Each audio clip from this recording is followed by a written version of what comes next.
الأحلام ليست الأشياء التي تراها أثناء نومك، بل هي تلك الأشياء التي تمنعك من النوم. يبدو أن فطرة المرء هي استكشاف ما حوله والخروج عن المألوف، ولكن مع التقدم في العمر يصبح الارتباط بالأرض التي نعرفها هو الشائع والأكثر راحة.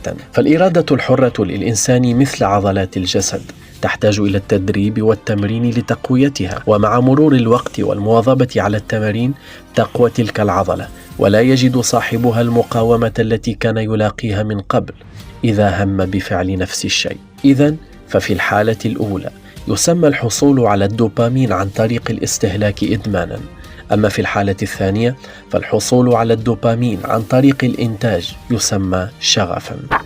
تساعدنا اليقظة على أن ننتبه بشكل أفضل إلى الطريقة التي نعيش بها كل لحظة ولحظة. في لحظة حدوث الأمر قد تكون هذه الخطوة